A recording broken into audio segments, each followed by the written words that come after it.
अध्याय 4 बोने वाले का दृष्टांत।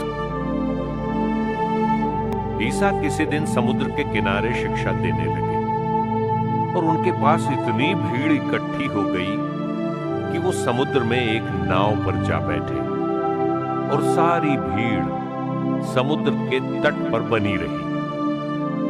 उन्होंने दृष्टांतों में उन्हें बहुत सी बातों की शिक्षा दी।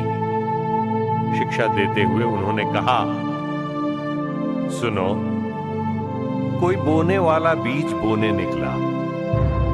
बोते बोते कुछ बीज रास्ते के किनारे गिरे और आकाश के पक्षियों ने आकर उन्हें चुग लिया।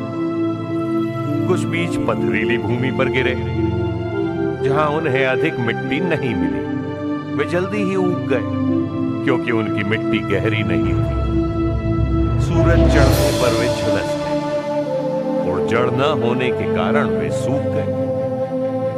कुछ बीज कांटों में गिरे और कांटों ने बढ़कर उन्हें दबा दिया, इसलिए वे फल नहीं लाए। कुछ बीज अच्छी भूमि पर गिरे, वे उगकर फले फूले और 30 गुना या 60 गुना या 100 गुना फल लाए। अंत में उन्होंने कहा, जिसके सुनने के कान हों वो सुन ले। दृष्टांतों का उद्देश्य। ईसा के अनुयायियों और 12 ने एकांत में उनसे दृष्टांतों का अर्थ पूछा। ईसा ने उत्तर दिया, तुम लोगों को ईश्वर के राज्य का भेद जानने का वरदान दिया गया है। बाहर वालों को दृष्टांत ही मिलते हैं, जिससे वे देखते हुए भी नहीं देखें और सुनते हुए भी नहीं समझें।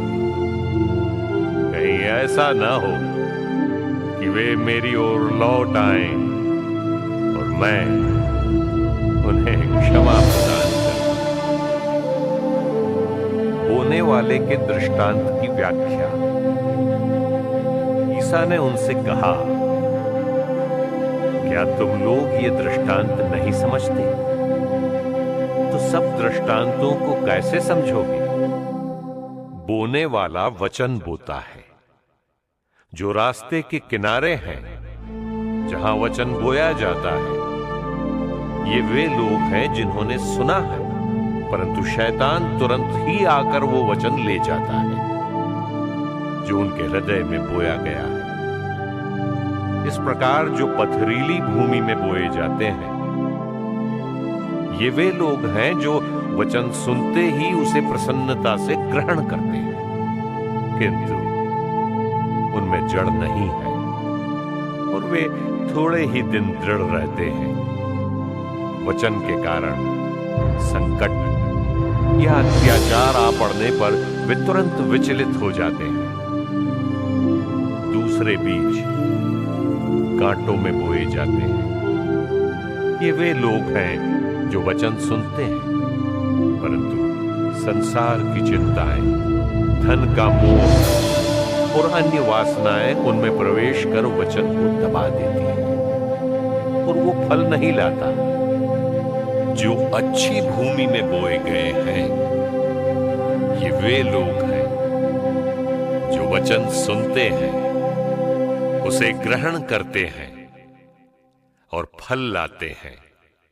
कोई 30 गुना, कोई 60 गुना, कोई 100 गुना। दीपक का दृष्टांत। ईसा ने उनसे कहा, क्या लोग इसलिए दीपक जलाते हैं कि उसे पैमाने अथवा पलंग के नीचे रखें? क्या वे उसे दीवट पर नहीं रखते?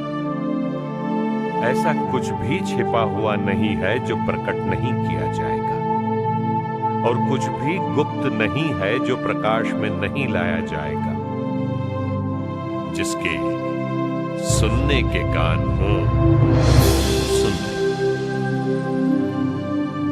नाप का दृष्टांत।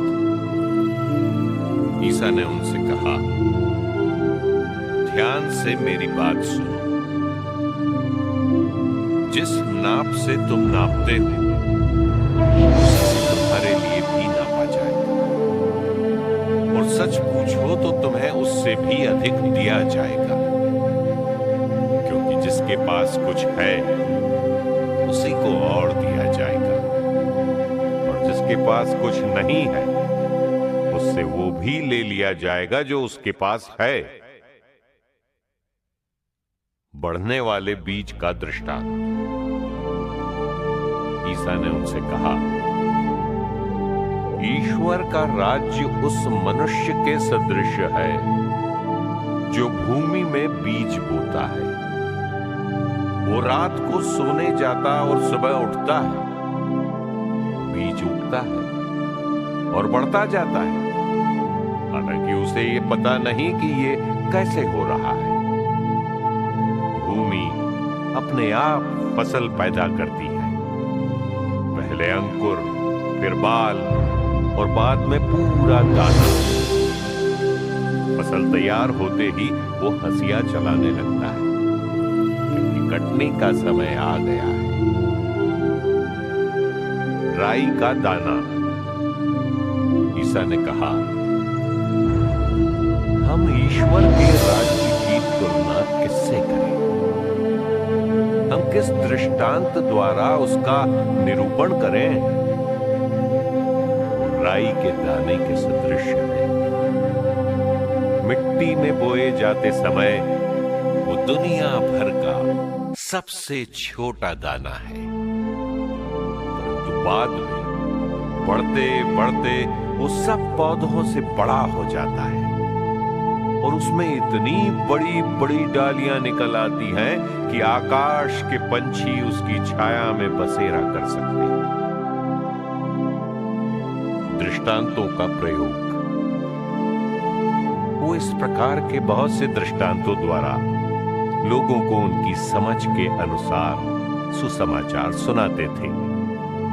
वो बिना दृष्टांत के लोगों से कुछ नहीं कहते थे, लेकिन एकांत में अपने शिष्यों को सब बातें समझाते थे। आंधी को शांत करना। उसी दिन संध्या हो जाने पर ईसा ने अपने शिष्यों से कहा, हम उस पार चले। लोगों को विदा करने के बाद शिष्य ईसा को उसी नाव पर ले गए जिस पर वे बैठे हुए थे। दूसरी नावें भी उनके साथ चली। उस समय एकाएक झंझावात उठा। लहरें इतने जोर से नाव से टकरा रही थी कि वो पानी से भरी जा रही थी। ईसा दुम्बाल में तकिया लगाए सो रहे थे। शिष्यों ने उन्हें जगाकर कहा, गुरुवर, हम डूब रहे हैं, क्या आपको इसकी कोई चिंता नहीं?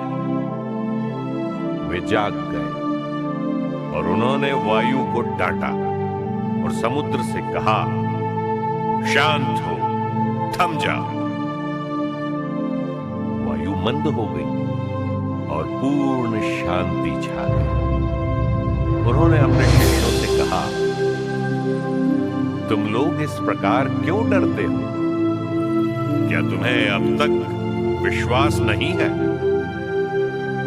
उन पर भय छा गया और वे आपस में ये कहते रहे,